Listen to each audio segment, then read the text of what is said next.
Bonjour, alors oui, on m'a demandé encore de faire une vidéo supplémentaire pour expliquer certains des éléments concernant la vente de l'OM notamment, ou répondre à des questions ou à des informations qui ont pu être soulevées par d'autres personnes, pour expliquer pourquoi moi je vois pas exactement les mêmes choses qu'eux quand je regarde les mêmes documents, en tout cas ceux que je vois moi, puisque moi je vois toujours pas de documents confidentiels qu'on m'a pas partagé.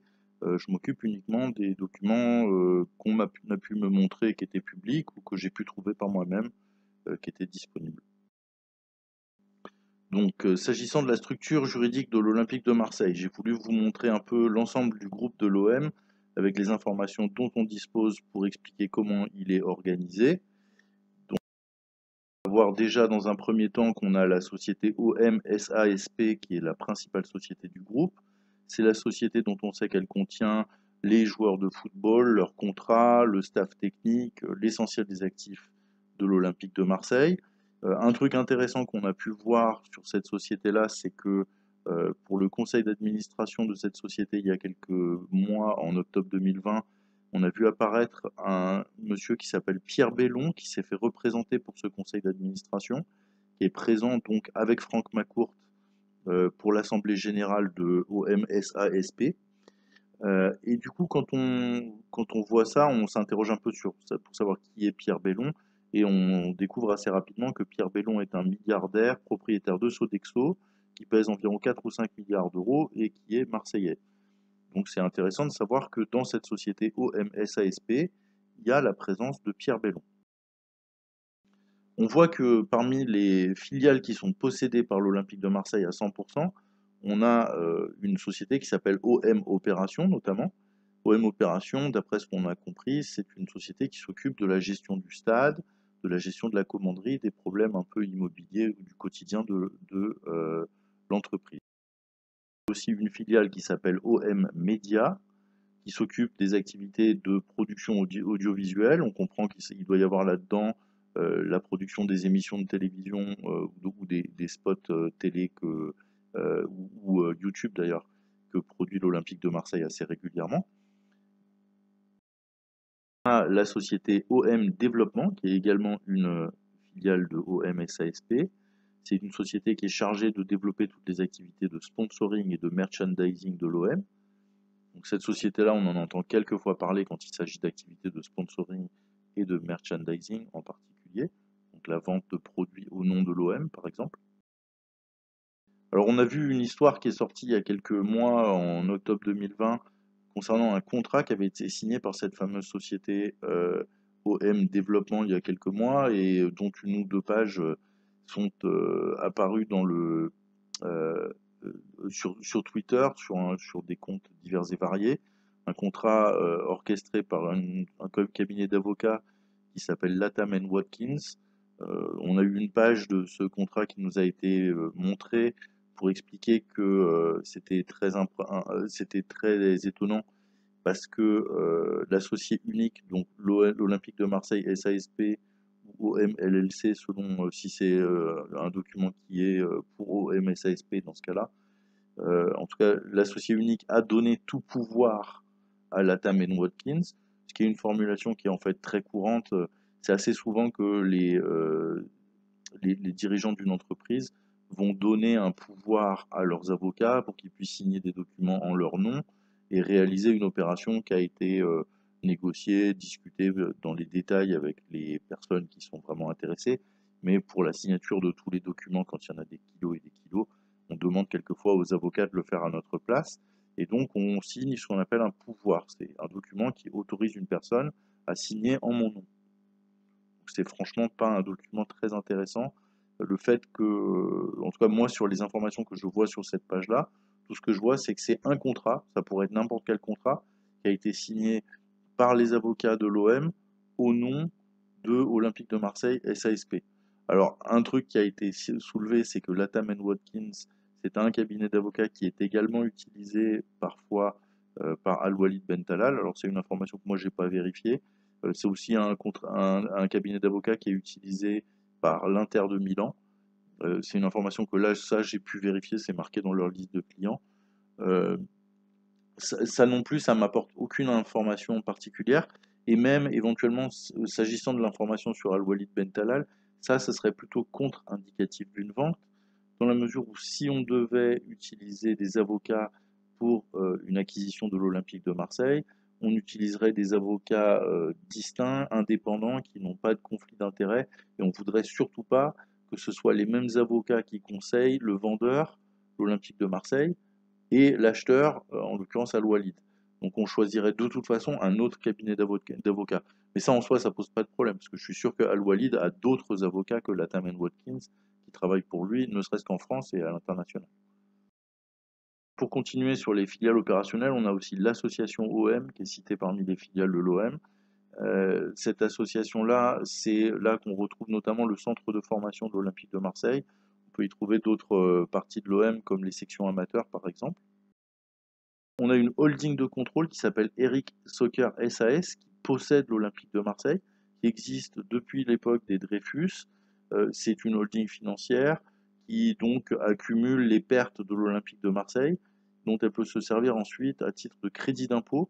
Si jamais ils ont des profits dans l'avenir, ils pourront éviter de payer des impôts sur ces profits-là, en arguant du fait que dans le passé, ils ont eu des pertes. Donc c'est intéressant d'avoir ces crédits d'impôt qui traînent dans une société, c'est quelque chose qui peut avoir de la valeur. Eric Soccer, d'après les informations qu'on a en mai 2020 dans un article de FC Marseille, détiendrait environ 96,3% du capital de OM SASP. Alors ça, c'est des pourcentages qui peuvent varier selon les personnes qui ont ensuite investi dans l'Olympique de Marseille depuis mai 2020, ce dont on n'a pas forcément des informations très détaillées. Il y a des structures qui sont basées au Delaware. Alors ça, Franck McCourt nous a expliqué depuis le départ de son acquisition de l'Olympique de Marseille qu'il était passé par une société qui s'appelle OMLLC, qui est un véhicule, donc une société qui a été utilisée par Franck McCourt pour cette acquisition. Et Franck McCourt a également expliqué qu'il avait créé un système de cash pool ou de cash stream qui permet de transférer assez rapidement de l'argent depuis OMLLC à Eric Soccer et à OM SASP pour combler les pertes de l'OM et payer des frais de fonctionnement. Donc ça, c'est une question juste pratique, que ce soit assez facile pour lui de transférer de l'argent d'une société vers l'autre, ça c'est tout prévu. Alors on a aussi vu qu'il y avait des sociétés OMA et OMB LLC qui ont été créées en juillet 2021, qui ont une apparence assez similaire à celle de OM LLC, dans la mesure où elles sont domiciliées au même endroit, elles semblent avoir à peu près le même type de forme juridique. Leurs dirigeants également sont aussi une société qui s'appelle Citicorp, donc, qui a été nommé comme directeur de cette entreprise-là. OMA et OMB a le même directeur, donc, et OM LLC a également le même directeur. Donc on peut se dire que c'est peut-être en fait des structures qui sont similaires à OM LLC, mais on ne sait pas exactement ce qu'elles font ces sociétés-là. Une LLC, c'est simplement une Limited Liability Company, ce qui est l'équivalent français d'une société anonyme, une SA. Alors on n'a pas beaucoup d'informations sur ces structures qui sont basées au Delaware depuis le début, donc depuis 2016, dans la mesure où le Delaware, c'est un État des États-Unis qui est intéressant pour les investisseurs, justement parce qu'il ne demande pas beaucoup d'informations à divulguer, d'informations financières, il ne demande pas beaucoup de précisions sur les propriétaires des sociétés qui sont enregistrées là-bas, et du coup on n'a pas beaucoup d'informations déjà sur OMLLC, et a fortiori, on a très peu d'informations sur OMA et OMB LLC, puisque c'est des sociétés qui ont été à peine créées en juillet 2021. Donc on suppose que si elles ont pu éventuellement participer, c'est au financement de pertes successives de l'OM, soit sur la période 2020-2021, pour laquelle elles ont été créées juste à la fin 2021, soit même au-delà de la période 2021, la période qui est actuellement en cours. C'est possible que ces sociétés-là, elles aient vocation à combler les prochaines pertes. Alors, on regarde un peu les informations qui sont disponibles sur cette société-là, sur l'équivalent américain de société.com, plus ou moins. On a des informations qui nous confirment que OM LLC, elle a été créée le 22 septembre 2016, qui correspond bien à l'époque de la cession de l'OM. Si on regarde la même chose pour OMA et OMB LLC, on va trouver des dates en juillet 2021. pour la création de ces sociétés-là. Pour le reste, on va trouver à peu près les mêmes informations que ce qu'on voit là, notamment avoir des informations sur la structure qui nous dit que c'est une entreprise qui est domiciliée à Wilmington, dans le comté de Newcastle, au Delaware. Petite parenthèse, c'est amusant que ce soit Newcastle, pour ceux qui ont suivi les Saoudiens qui investissent à Newcastle en Angleterre.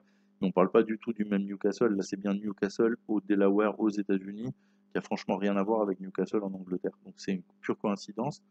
On a aussi des informations sur le fait que la direction de l'entreprise OM LLC, et c'est également le cas pour les entreprises OMA et OMB LLC, est déléguée à une société qui s'appelle The Corporation Trust Company, qui est un fiduciaire spécialisé basé sur place. C'est-à-dire que c'est quelqu'un qui s'occupe de prendre, de faire un peu les décisions de base de la gestion de la vie de l'entreprise, d'enregistrer les choses en comptabilité, de signer des documents qu'il est obligatoire de signer, des trucs comme ça. Pour la personne qui ne peut pas être sur place, donc ce qui est important pour eux, c'est que géographiquement, ils sont bien présents dans l'État, puisque ça, c'est une des conditions pour pouvoir bénéficier des avantages fiscaux, juridiques ou sociaux de la société. Il faut que de l'État en question pour lequel on s'est installé là-bas, il faut que les dirigeants de l'entreprise soient effectivement résidents basés donc dans le Delaware. C'est comme ça qu'on fait, on utilise la fameuse société Corporation Trust Company en tant que dirigeant, et eux, ils s'engagent à être présents physiquement sur place, et comme ça, ensuite, on peut leur dire quoi faire, et ça nous suffit pour être présent au Delaware sans avoir forcément à y résider au quotidien. Donc, le fait que ce soit City Trust Company qui gère ce truc-là, ça ne nous donne pas d'informations particulières sur la nature de cette entreprise, ni sur les relations commerciales qu'elle peut avoir avec d'autres entreprises qui sont gérées par les mêmes, le même fiduciaire. Plus de 300 000 sociétés sont financées, sont gérées par City Corporation pour leur service de Registered Agent, donc pour ces mêmes services de directeur un peu délégué. C'est pas du tout pertinent comme information. En tout cas, on n'arrivera absolument rien à savoir à partir des autres entreprises qui sont également possédées par City Corporation, qui sont également gérées par City Corporation, n'ont pas forcément un lien quelconque avec l'Olympique de Marseille. Alors, dans les autres sociétés qui sont basées à Wilmington, pour vous donner une idée de ce que ça donne quand on est un paradis fiscal, c'est une petite ville de 70 000 habitants, Wilmington.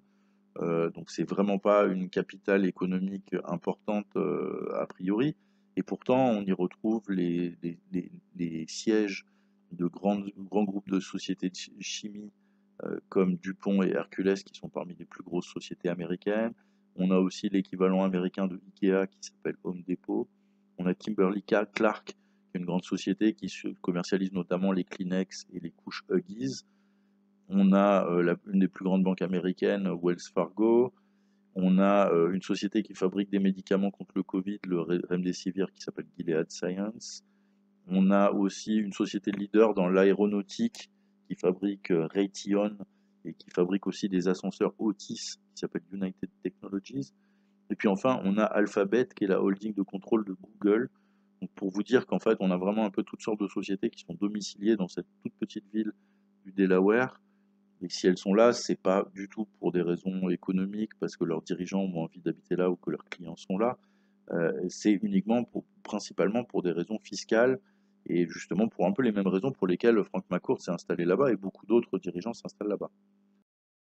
Parmi les beaucoup d'autres dirigeants qui s'installent là-bas, on retrouve notre ami Al-Walid Ben Talal, qu'on cherchait un petit peu à retrouver là, qui a plusieurs sociétés qui sont basées dans le Delaware, notamment une qui s'appelle KHC Holdings Inc., qui semble être l'une des principales sociétés qu'il a aux États-Unis.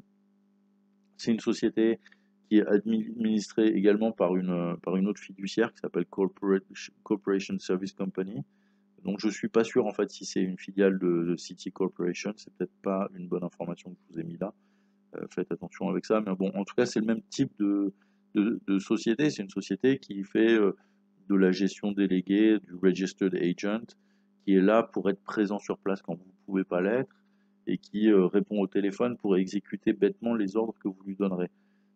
Ça n'a pas beaucoup d'intérêt. Alors effectivement domicilié à quelques rues de Franck McCourt, ce qui est assez amusant pour cette société-là, peut-être pour également d'autres sociétés qui ont pu être créées en 2018, 2019, 2020, 2021. Donc c'est vrai, Al-Walid Ben Talal a probablement des sociétés basées exactement au même endroit aux États-Unis. C'est une coïncidence, ces sociétés, on n'a aucune information qui nous permette de dire qu'elles sont liées à l'Olympique de Marseille. A priori, c'est des sociétés qui sont utilisées par M. Ben Talal pour investir aux États-Unis.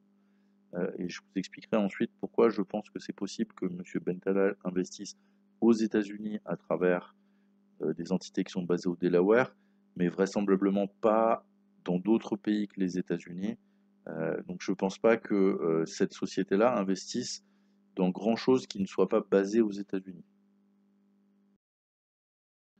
Alors, pour vous expliquer ça, il faut que je vous montre un peu la structure. Si on devait acquérir l'Olympique de Marseille, encore une fois, on pourrait acquérir les actions de OM SASP, dont on a parlé tout à l'heure.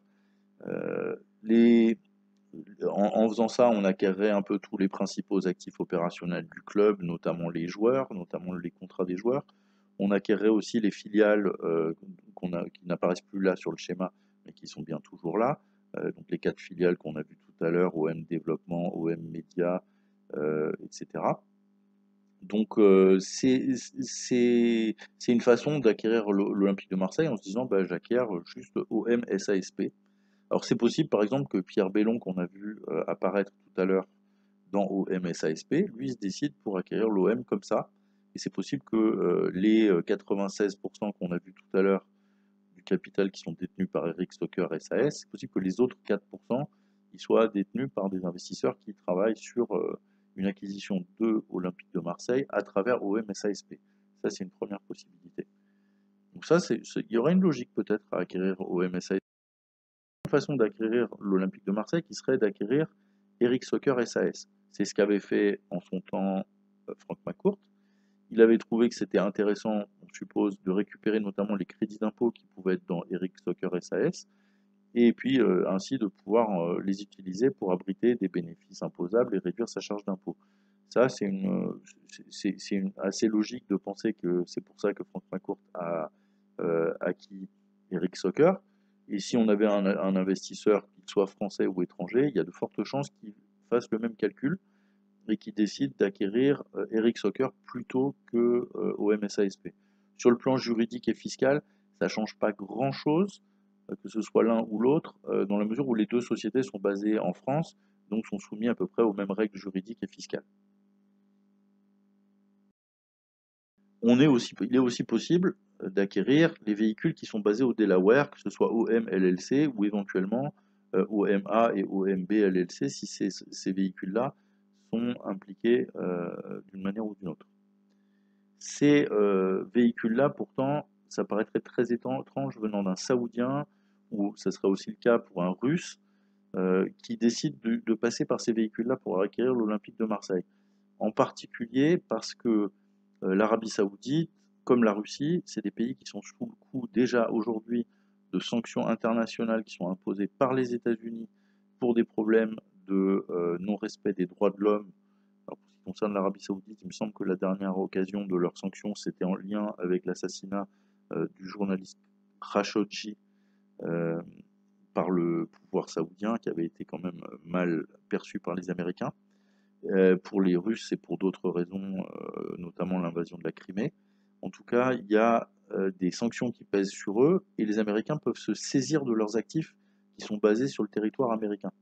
Donc ça paraît totalement improbable qu'un investisseur saoudien se lance dans une acquisition qui passe par une holding qui est basée au Delaware. S'il voulait acquérir l'Olympique de Marseille, c'est quasiment 100% sûr qu'il passerait directement par Eric Soccer SAS ou par une des entités françaises. Je ne pense pas du tout que ce soit crédible que des Saoudiens acquièrent l'OM en passant par le Delaware.